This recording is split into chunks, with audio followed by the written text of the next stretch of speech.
बच्चों, स्वागत है आपका अपने YouTube चैनल एजुकेशनल ट्रिप पर। आज हम डिस्कस करेंगे हमारा first chapter of class 8 that is crop production and management. Crop production और मैनेजमेंट में हम NCERT रीडिंग करेंगे लाइन टू लाइन। तो चलो स्टार्ट करते हैं। Crop production and management. Crop production का मतलब इसमें बोला गया है कि जो हम फसल उगाते हैं तो हम किस तरीके से उसे उगाते हैं, उसमें कौन से औजारों का सहारा लेते हैं, कौन से टेक्निक अपनाते हैं और उनका प्रबंध कैसे करते हैं। तो चलो स्टार्ट करते हैं। Paheli and Boojho went to their uncle's house during the summer vacation. Paheli और बूझो यहाँ पे दो कैरेक्टर के नाम दिए गए हैं जो कि गर्मियों की छुट्टियों के दौरान अपने चाचा जी के घर गए हैं। Their uncle is a farmer. उनके जो अंकल जी हैं वो एक किसान है। One day these are some tools like khurpi, sickles, shovel, plough etcetera. एक दिन जब उन्होंने अपने चाचा जी के घर ये सब औजार देखे, जैसे कि खुरपी, सिकल, शोवल होती है दराती, प्लग होता है हल, और बहुत सारे ऐसे ही कुछ औजार। इन द फील्ड, खेत में, you have learn that all living organism require food. आपने ये सुना है कि जो सजीव होते हैं उनको भोजन की जरूरत होती है। Plants can make their food themselves. जो पौधे हैं वो अपना भोजन खुद से बनाते हैं। Can you recall how green plants synthesize their own food. क्या आप इस बात को याद कर सकते हैं कि जो प्लांट है वो अपना भोजन किस प्रकार बनाते हैं। तो प्लांट अपना भोजन by the help of photosynthesis, प्रकाश संश्लेषण जो प्रक्रिया होती है उसके द्वारा अपना भोजन बनाते हैं। Animals including humans can not make their own food. जो एनिमल्स हैं जिसमें हम भी इंक्लूड होते हैं, मानव जाति, वो अपना भोजन खुद से नहीं बनाते। So where do animals get their food from. तो जो ये जानवर है वो अपना भोजन कहाँ से प्राप्त करते हैं, तो ये सब चीज़ पढ़ेंगे। But first of all, why do we have to eat food. तो सबसे पहले हम ये बात जानेंगे कि हमें खाने की ज़रूरत क्यों होती है। You already know that the energy from food is utilized by organism for carrying out their various body function। आप पहले से ये जानते हैं कि हमारा शरीर जब काम करता है तो काम करने के लिए ऊर्जा की ज़रूरत होती है, और वो ऊर्जा हमें हमारे भोजन से मिलती है, such as digestion, respiration and excretion. और ये फंक्शन जो होते हैं इनके द्वारा। We get our food from plants और एनिमल्स, और बहुत हम अपना भोजन है जो वो पौधों से, जानवरों से या फिर इन दोनों से प्राप्त करते हैं। In order to provide food for a large population, regular production, proper management and distribution of food is necessary. हमें इस बहुत बड़ी जनसंख्या के लिए भोजन को प्रोवाइड करने के लिए हमें ये सब चीज़ें अपनानी चाहिए। हमें लगातार प्रोडक्शन करना चाहिए, अच्छे से प्रबंध करना चाहिए, और जो भोजन है उसका अच्छे से वितरण करना चाहिए जिसको जितनी ज़रूरत होती है।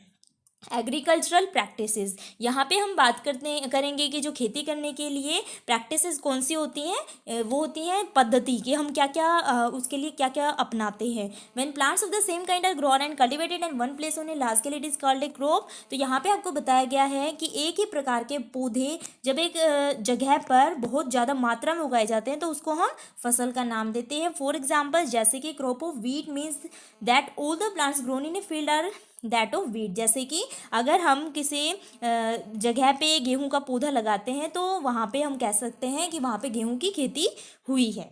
You already know that crops are of different type like cereals, vegetables and fruits. आप ऑलरेडी ये जानते हैं कि जो फसलें होती हैं वो विभिन्न प्रकार की होती हैं, जैसे दालें, सब्जियां और फल। They can be classified on the basis off season in which they grow. उन्हें हम बांटते हैं ऋतुओं के आधार पर कि कौन से ऋतु में कौन सी फसल उगाई जाती है। India is a vast country. जो भारत है वो बहुत ही विशाल देश है। The climatic condition like temperature, humidity and rainfall vary from one region to another. एक जगह से दूसरे क्षेत्र में जो क्लाइमेटिक कंडीशन होती हैं, जो ये मौसम संबंधी जो परिस्थिति होती है, जैसे कि तापमान होता है, नमी होती है, आर्द्रता होती है, और जैसे कि बारिश। Accordingly there is the rich variety of crops grown in different parts of the country. ये जो फसलें हैं वो हमारे देश में विभिन्न जगह पर उगाई जाती है। Despite this diversity, two broad cropping pattern can be identified. इन सब के बावजूद यहाँ पे बताया गया है कि दो फसलें हैं वो हमें पहचान सकते हैं, जैसे कि खरीफ क्रॉप और रबी क्रॉप। अब हम यहाँ पे बात करेंगे खरीफ की फसल और रबी की फसल के बारे में।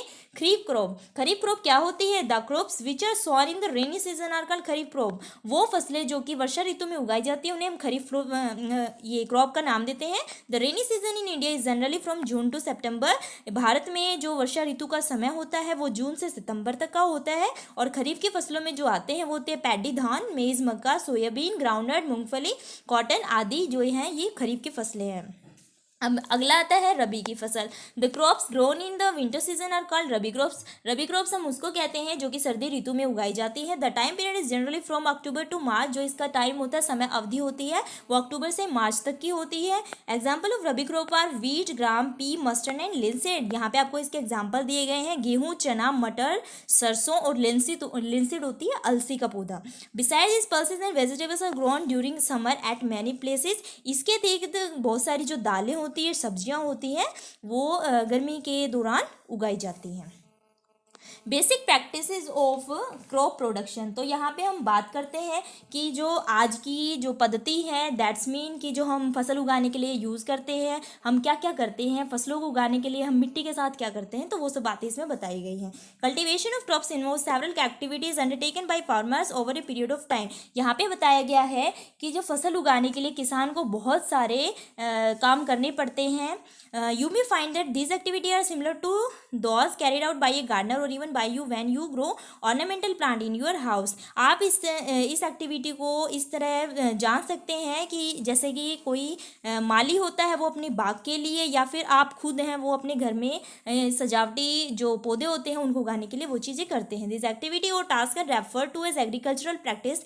जो ये क्रियाएं होती हैं इनको हम एग्रीकल्चर प्रैक्टिसेस का नाम देते हैं। This activity are listed below. जो ये एक्टिविटी, ये क्रियाकलाप आपको नीचे दिए गए हैं। सबसे पहला काम होता है हमारा प्रिपरेशन ऑफ सोयल, जो भूमि है उसको तैयार करना। सेकंड पॉइंट होता है हमारा सॉविंग, जो कि होती है बुआई। थर्ड होता है एडिंग मैन्योर एंड फर्टिलाइजर। तीसरे में हम क्या करते हैं, खाद और उर्वरक उसमें डालते हैं।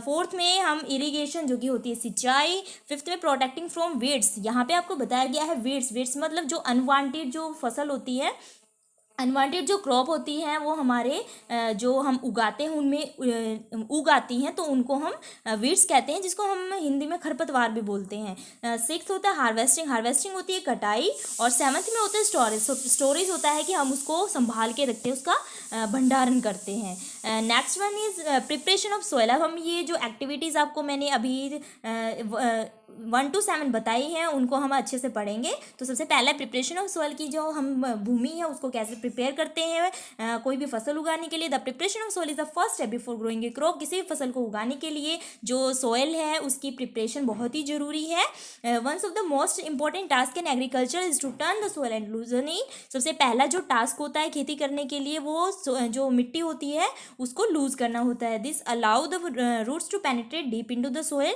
जिसके कारण जो फसल है उसकी जड़ें हैं वो नीचे तक चली जाती हैं। The loose soil allows the roots to breathe easily even when they go deep into the soil. ऐसा करने से जो फसलें होती हैं उनकी जड़ें अच्छे से सांस ले पाती हैं। Why does the loosening of soil allow the roots to breathe easily. अब आपको ये यहाँ पे बताया गया है कि जो सोयल है उसको लूज करना क्यों पड़ा, कि जो ये जो पौधे होते हैं उनकी जो जड़ें हैं वो आसानी से सांस ले पाती हैं। तो क्या ये बात सही है? The लूजन soil help in the growth of earthworm and microbes present in the soil. जो सोयल हमने लूज की है वो जो केंचुए होते हैं और जो सूक्ष्म जीव होते हैं वो कहाँ प्रेजेंट होते हैं, सोयल के अंदर। तो उनको वृद्धि करने के लिए ये चीज़ मदद करती है। This organism are friend of the farmer. तो जो ये सूक्ष्म जीव होते हैं वो किसान के मित्र होते हैं। Since they further turn and loosen the soil and add humus to it. ये क्या करते हैं, ये उस सोयल को दोबारा से लूज कर देते हैं और उसमें ह्यूमस प्रोवाइड कर देते हैं। But why does the soil need to be turn and loosen. यहाँ पे एक क्वेश्चन अराइज हुआ है, तो हमें मतलब इसकी ज़रूरत क्यों पड़ी सोइल को लूज करने की। You have learned in the previous classes that soil contain minerals, water, air and some living organism। आपने पिछली क्लास में पढ़ा है कि जो मिट्टी है वो बहुत सारी चीज़ों को कंटेन करती है, जैसे कि मिनरल्स, वाटर, एयर और कुछ सजीव। इन एडिशन इसके साथ साथ जो डेड प्लांट्स हैं, एनिमल्स हैं और get decompose by soil organism. जो छोटे छोटे मिट्टी में जो सूक्ष्म जीव प्रेजेंट होते हैं, जो गले सड़े एनिमल्स होते हैं उनको वो अपघटित करके प्राप्त करते हैं। इन दिस वे इसके साथ various nutrient held in the dead organism are released back to the soil. इसके साथ साथ जो बहुत सारे न्यूट्रिएंट्स हैं वो मरे गले सड़े जो पौधे होते हैं, जानवर होते हैं, उनके द्वारा दोबारा जो सोयल है उसको प्राप्त हो जाते हैं। This nutrients are again absorb by plants. जो ये न्यूट्रिएंट्स है, ये पोषक तत्व हैं, दोबारा से प्लांट्स को मिल जाते हैं सोइल के द्वारा और वो उसे एब्जॉर्ब कर लेते हैं। Since only few centimetre of the top layer of soil supports plant growth, आपको ये जानना होगा कि कुछ सेंटीमीटर की जो लेयर होती है वो प्लांट की ग्रोथ के लिए उसको सपोर्ट करती है। Turning and loosening of soil bring the nutrient rich soil to the top so that plant can use this nutrients. यहाँ पे आपको बताया गया है कि मिट्टी को लूज करना या उसको इधर उधर पलटना, उससे जो सोयल है उसके अंदर जो न्यूट्रिएंट्स प्रेजेंट होते हैं वो ज़्यादा हो जाते हैं और इसके करने से जो न्यूट्रिएंट्स है वो उसके ऊपर वाली लेयर में आ जाते हैं और ऊपर वाली लेयर में आने से जो प्लांट है वो उसे अच्छे से कंज्यूम कर पाता है। The turning and loosening of soil is very important for cultivation of crops. इसलिए जो मिट्टी का ये पलटना होता है या उसे लूज करना होता है ये क्रॉप की कल्टिवेशन के लिए बहुत ही अच्छा टास्क है। The process of loosening and turning of soil is called tilling और प्लगिंग। यहाँ पे आपको बताया गया है कि एक ऐसी प्रक्रिया जिसमें जो मिट्टी होती है उसको लूज करना या फिर उसको इधर उधर पलट देना, उसको हम टीलिंग और प्लगिंग का नाम देते हैं। This is done by using a plough. यह काम किया जाता है हल के द्वारा। Ploughs are made of wood और आयरन। जो हल है वो लकड़ी या आयरन के बने होते हैं। If the soil is very dry it may need watering before plugging. अगर जो मिट्टी होती है वो बहुत ही सूखी होती है तो सूखी होने के कारण सबसे पहले हमें इसमें पानी देना पड़ता है। दे प्लग्ड फील्ड में have big pieces of soil called crumbs. जो खेत होते हैं उसमें बड़े बड़े मिट्टी के ढेले होते हैं जिसको हम क्रम्स बोलते हैं, तो उनको पहले तोड़ना होता है। It is necessary to break this crumbs with a plank. एक लकड़ी के टुकड़े के साथ उनको हमें तोड़ना होता है। The field is levelled for sowing as well as for irrigation purposes. इससे जो खेत होते हैं वो समतल हो जाते हैं और हमारी जो इरीगेशन के लिए प्रोसेस के लिए मतलब जो सिंचाई के हमारे उद्देश्य होते हैं उसके लिए ये बुआई है वो बहुत ही ईजी हो जाती है। The levelling of soil is done with the help of a leveller. इस लकड़ी के टुकड़े की सहायता से जो हमारी जो खेत की जो जगह होती है वो सीधी हो जाती है। Sometimes manure is added to the soil before tilling. कई बार क्या होता है कि जुताई करने से पहले ही हम खाद जो उर्वरक होते हैं वो डाल देते हैं। This help in proper mixing of manure with soil. इससे जो सोइल है मिट्टी है उसमें उसकी प्रॉपर मिक्सिंग हो जाती है। The soil is watered before sowing. तो यहाँ पे आपको बताया है कि जो मिट्टी है उसमें पानी दिया जाता है बुआई से पहले। एग्रीकल्चरल प्रैक्टिसेस, तो एग्रीकल्चरल प्रैक्टिसेस में हम पढ़ेंगे उसके इम्प्लीमेंट्स के बारे में। इम्प्लीमेंट्स होते हैं उसके औजार की।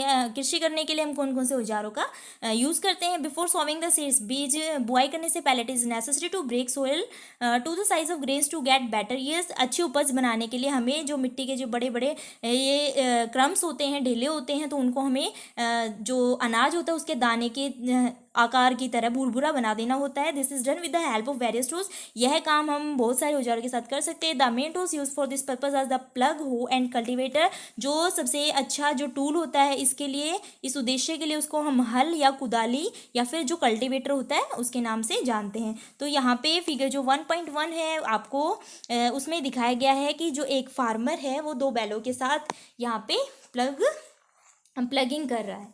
तो हम बात करते हैं प्लग की। तो plough, this is being use since ancient times for tilling the soil, adding fertiliser to the crop, removing the weeds, tapping the soil etcetera. तो आपको बताया गया है कि जो पहले दिन थे मतलब कि प्राचीन दिनों में क्या करते थे, जो मिट्टी है उसको खुरचने के लिए या फिर जो वीड्स होते हैं खरपतवार, जो अनवांटेड जो फसल होती है उसको हटाने के लिए या फिर क्रॉप में फर्टिलाइजर जो उर्वरक डालने के लिए हम प्लग का सहारा लेते थे। This implement is made of wood and is drawn by a pair of bulls और other animals, horses, camels etcetera. ये जो औजार है वो बना होता है लकड़ी का और ये दो बैलों की जोड़ी के साथ या फिर दूसरे जो जानवर है जैसे कि घोड़ा और ऊँटों के साथ खींचा जाता है। It contains a strong triangular from iron strip called plug share. यहाँ पे बताया गया है कि एक बहुत ही मजबूत तिकोने एक लोहे की पत्ती होती है जिसको हम प्लग शेयर के नाम से जानते हैं। The main part of the plug is a long off would which is called A plug shaft. और एक बहुत ही मुख्य है इसका जो हिस्सा होता है उसको हम प्लग शाफ्ट कहते हैं जो कि एक लंबी लकड़ी का टुकड़ा होता है। There is a handle at one end of the shaft, जिसके जो शाफ्ट का एक सिरा होता है उस पर हैंडल लगा होता है। The other end is attach to the beam which is placed on the bull's neck. और जो दूसरा है वो बैलों पर टिकी एक जो लकड़ी होती है उसके एक एंड से जुड़ा हुआ होता है। One pair of bulls and a man can easily operate the plug. जो एक बैल की जोड़ी होती है उसे इजीली हल के लिए उसे ऑपरेट कर देती है। The indigenous would plug is increasingly being replaced by iron plug nowadays. जो देसी लकड़ी के जो हल बने होते थे अब वो उनकी जगह जो लोहे के बने हल हैं उन्होंने ले ली है। यहाँ पे आपको फिगर 1.1 में हल का जो चित्र है वो दिखाया गया है, तो आप इसे अच्छे से देख सकते हैं। हो it is a simple tool which is use for removing weeds and for loosening the soil. यहाँ पे आपको बताया है कि एक सिंपल सा औजार होता है जो कि ये जो वीड्स अनवांटेड जो फसल उगाती हैं उनको रिमूव करने के लिए इसका यूज़ किया जाता है या फिर सोइल को लूज करने के लिए किया जाता है। It is a long road of wood और आयरन। यह लंबी लकड़ी का या फिर लोहे का एक टुकड़ा होता है। A strong broad and bent plate of iron fix to 1 2 inch sand. एक मजबूत चौड़ा और मुड़ी हुई जो लोहे की पत्ती है वो इसके एक एंड पर लगी हुई होती है। And works like a blade, जो कि एक ब्लेड की तरह कार्य करती है। It is pulled bye animal, जो कि जानवरों के द्वारा खींची जाती है। तो फिगर 1.1 के बी पार्ट में आपको हो को दिखाया गया है। हो में आपको ये सारे नाम दिए गए हैं, grip, handle, band, plate, beam और rod. Next one is cultivator. तो now it is ploughing is done by tractor driven cultivator. अब इन दिनों में जो ये खेती है वो हल की बजाय कल्टीवेटर के द्वारा की जाती है। The use of cultivator saves labour time. जो कल्टीवेटर का यूज है उससे मजदूरी और टाइम दोनों की बचत होती है। तो यहाँ पे फिगर 1.1 के सी पार्ट में आपको कल्टीवेटर दिखाया गया है, तो आप इसे अच्छे से देख सकते हैं। Next one is sowing. Sowing होती है बुआई। तो sowing is the most important part of the crop production. जो फसलों के उत्पादन के लिए जो बुआई होती है वो बहुत ही अच्छा हिस्सा होती है। बिफोर सोइंग, बुआई करने से पहले गुड क्वालिटी सीडर सेलेक्टेड, अच्छी किस्म के जो बीज होते हैं उनको सेलेक्ट किया जाता है। Good quality cedar clean and healthy seed of a good variety. जो अच्छी किस्म के बीज होते हैं वो स्वस्थ और अच्छे होते हैं, क्वालिटी में अच्छे होते हैं। Farmer prefer to use seeds which give a high yield. जो किसान होते हैं वो उन चीज़ों को प्रेफरेंस देते हैं जो कि अच्छी उपज हमें देते हैं। Activity 1.1, take a beaker and fill half of it with water. आपने एक बीकर लेना है और उसको आधा पानी से भर देना है। Put A handful of wheat seeds and star well. आपने उसमें एक हैंडफुल मतलब पूरा हाथ भर के उसमें गेहूं के बीज डाल देने और उसको अच्छे से घुमा देना है। वेट फॉर सम टाइम, कुछ टाइम के लिए आपने उसका इंतजार करना है। Are there seeds with which float on water. क्या उनमें से कोई बीज पानी के ऊपर तैर रहे हैं? तो यहाँ पे आपसे फिर से क्वेश्चन पूछा है, वुड दोज बी लाइटर और heavier than those which sink. यहाँ पे फिर से आपसे क्वेश्चन किया है कि वुड दोज बी लाइटर, कि क्या वो हल्के हैं या फिर वो भारी हैं जो कि नीचे बैठ गए हैं।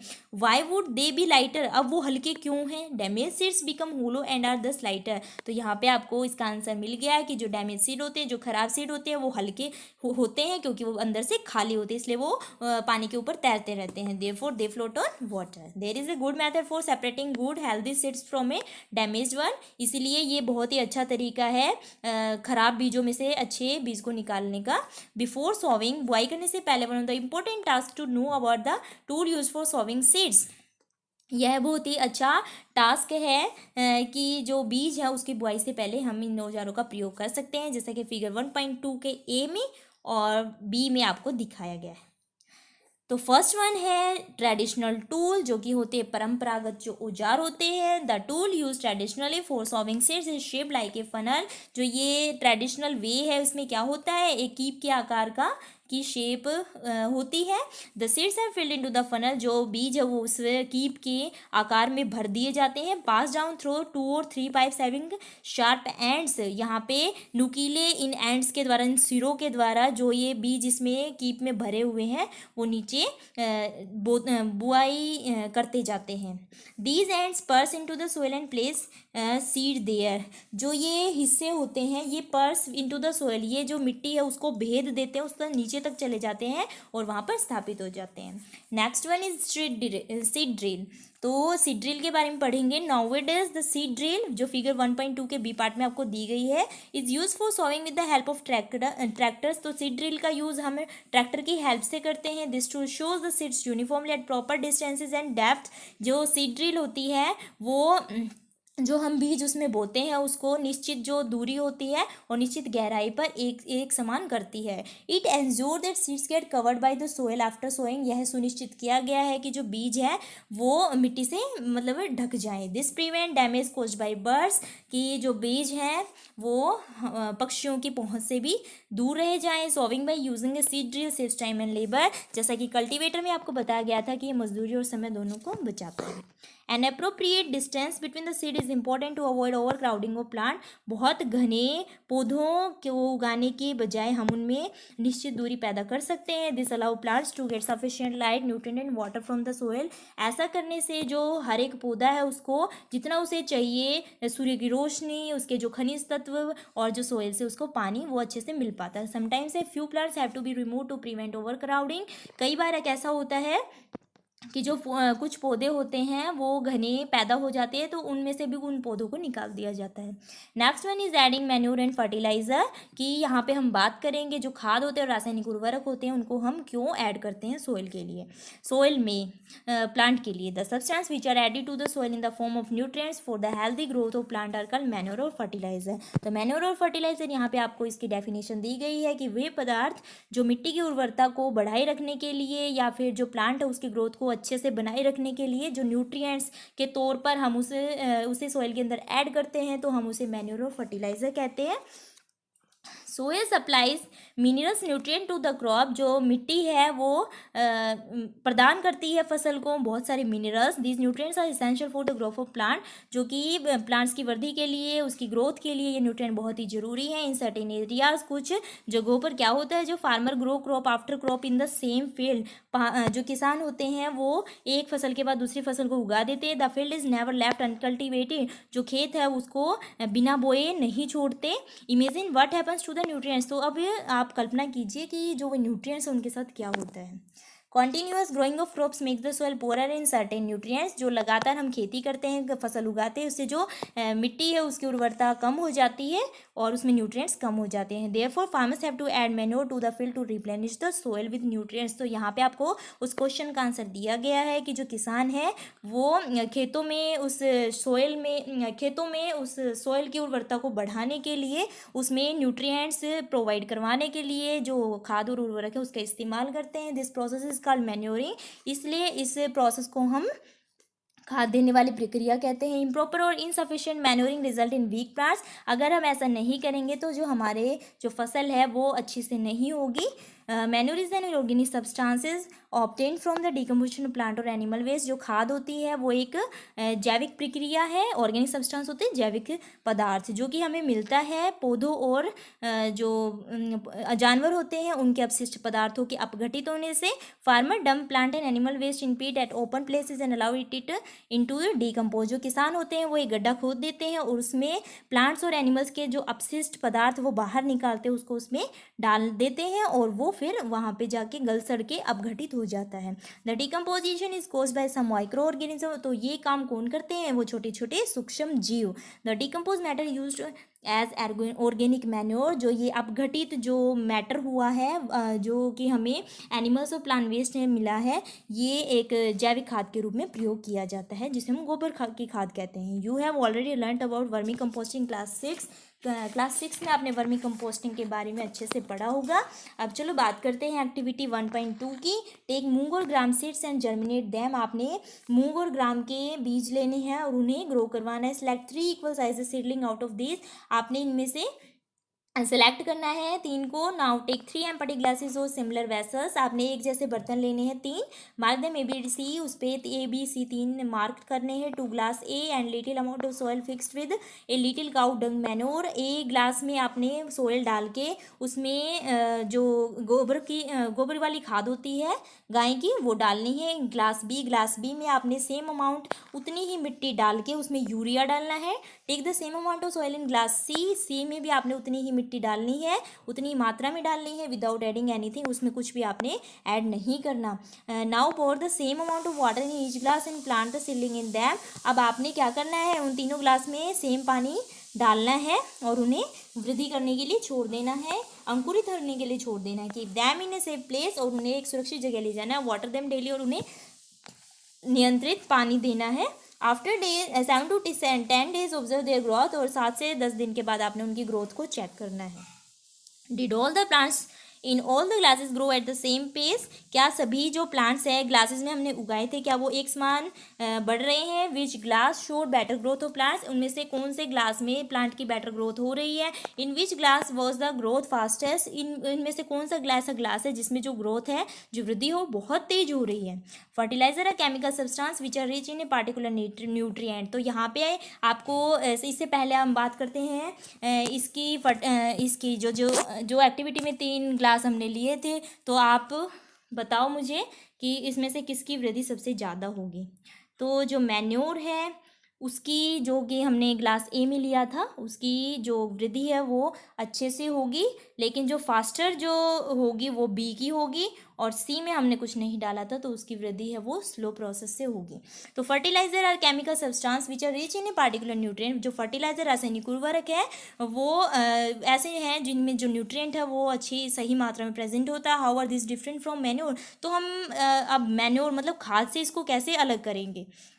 Fertiliser are produce in factories, जो रासायनिक उर्वरक होते हैं ये फैक्ट्री में बनाए जाते हैं. Some example of fertiliser are, यहाँ पे फर्टिलाइजर्स के कुछ एग्जाम्पल दिए गए हैं जैसे कि urea, ammonium sulphate, super phosphate, potash और एनपीके. एनपीके का मतलब है एन से नाइट्रोजन, पी से फॉस्फोरस और के से potassium. The use of fertiliser has help farmer to get better yield of crops such as wheat, paddy and maize. यहाँ पे आपको फिर से बताया है कि जो ये फर्टिलाइजर है इसका यूज होता है किस लिए, वो किसान करते हैं अपनी अच्छी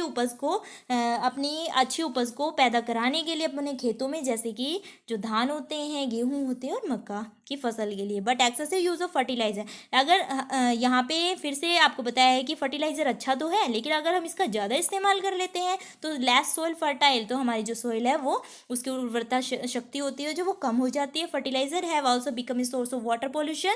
यहाँ पे फिर से एक और आपको बात मिली है कि जो उर्वरक होते हैं रासायनिक उर्वरक ये जल प्रदूषण को भी बढ़ावा देते हैं. Therefore in order to maintain the fertility of the soil we have to substitute fertilizer by organic manure और leave the field uncultivated in between 2 crops.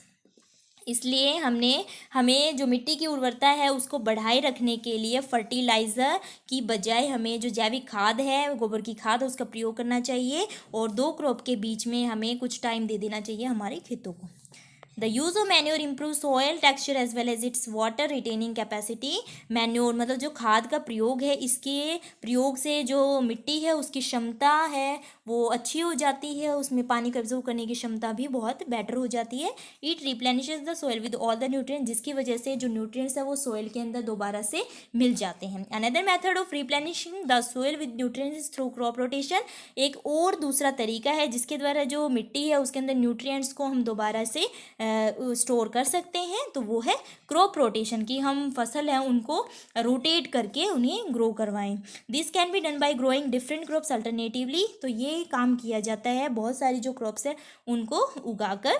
Earlier farmer in northern India use to grow legumes as fodder in one season and wheat in the next season. पहले क्या करते थे जो किसान हैं वो north India में लेग्यूमिस की जो फसल है वो उगाते थे एक सीज़न में, और दूसरे में वो गेहूं की फसल उगाते थे. This help in the replenishment of the soil with nitrogen, इससे जो उनकी सोइल की जो क्षमता थी वो अच्छी हो जाती थी और उसमें जो नाइट्रोजन है वो भी अच्छे से उनकी जो फसल है उनको मिल पाता था. Farmers are being encouraged to adopt this practice, तो फार्मर है जो किसान है वो इससे बहुत ही संतुष्ट थे. इन द प्रीवियस क्लासेस, पिछले क्लासेस में you have learned about rhizobium bacteria, आपने में बैक्टीरिया के बारे में सुना होगा, पढ़ा होगा. These are present in the nodules of the root of leguminous plant, जो फलीदार पौधे होते हैं ये उनकी जड़ों में विद्यमान रहते हैं जो कि सॉल्युबल फॉर्म में उन्हें नाइट्रोजन प्रोवाइड कराते हैं. दे फिक्स एटमॉस्फेरिक नाइट्रोजन, भी नाइट्रोजन को एटमॉस्फेयर में फिक्स करते हैं. टेबल 1.1, तो यहाँ पे टेबल 1.1 में आपको फर्टिलाइज़र और मैन्योर के डिफरेंस के बारे में बताया गया है. तो ये आपको बताया है फर्टिलाइज़र होता है वो इनऑर्गेनिक साल्ट होता है, और यहाँ पे जो मैन्योर है वो एक नेचुरल सब्सटेंस है जो कि प्लांट वेस्ट या एनिमल वेस्ट से हमें मिल जाता है. फर्टिलाइज़र प्रिपेयर इन फैक्ट्री, जो फर्टिलाइज़र है वो फैक्ट्रियों में बनाया जाता है, जबकि जो मैन्योर है वो हम गड्ढा खोद के हम खेतों में भी बना सकते हैं। A fertiliser does not provide any humus to the soil, जो फर्टिलाइज़र है वो हमारी सोइल को, हमारी मिट्टी को कोई ह्यूमस प्रदान नहीं करता, लेकिन जो मैन्योर है वो बहुत सारे ह्यूमस प्रदान करता है। फर्टिलाइज़र है वो very rich in plant nutrient like nitrogen, phosphorus and potassium. Fertiliser है जो उसमें बहुत सारा प्रेजेंट होता है, क्या क्या, नाइट्रोजन, फॉस्फोरस, पोटेशियम। उसी तरह जैसे मैन्योर की बात करते हैं तो मैन्योर के अंदर जो ये है वो कम मात्रा में मौजूद होते हैं। Table 1.1 gives the differences between a fertiliser and manure. तो ये मैंने आपको बताया फर्टिलाइजर और मैन्योर के बीच में अंतर। एडवांटेजेस ऑफ मैन्योर, की मैन्योर के ये जो खाद डालते हैं इसके लाभ क्या होते हैं। The organic manure is considered better than fertiliser, तो जो जैविक खाद होता है वो रासायनिक उर्वरक से बहुत अच्छा होता है। दिस इज बिकॉज, क्योंकि it enhance the water holding capacity of the soil, की जो ये मिट्टी होती है उसकी जो पानी को सोखने की क्षमता उसको बढ़ा देता है। Second, it makes the soil porous due to which exchange of gases become easy, जो ये मिट्टी होती है, मिट्टी को भेदने की जो क्षमता होती है, दैट्स मीन कि मिट्टी के अंदर जो पौधा होता है वो अच्छे से श्वसन प्रक्रिया कर पाता है। It increase the number of friendly microbes, ये जो उसके मित्र होते हैं, सूक्ष्म छोटे छोटे जो जीव होते हैं उनको बढ़ावा देता है। It improve the texture of the soil, और ये जो सोइल है उसके जो टेक्सचर है उसको इम्प्रूव कर देता है। हमारा नेक्स्ट पार्ट है इरिगेशन, जो कि हम अगले पार्ट में डिस्कस करेंगे। अगर आपकी कोई क्यूरी है, क्या कोई प्रॉब्लम है इस लेसन से रिलेटेड, तो आप मुझे कमेंट बॉक्स में बता सकते हो। मैं आपका जितना जल्दी हो सके आपका आंसर दूंगी। और अगर आपको मेरी वीडियो पसंद आई है तो लाइक, शेयर और सब्सक्राइब ज़रूर करें और कमेंट करना ना भूलें। Thank you.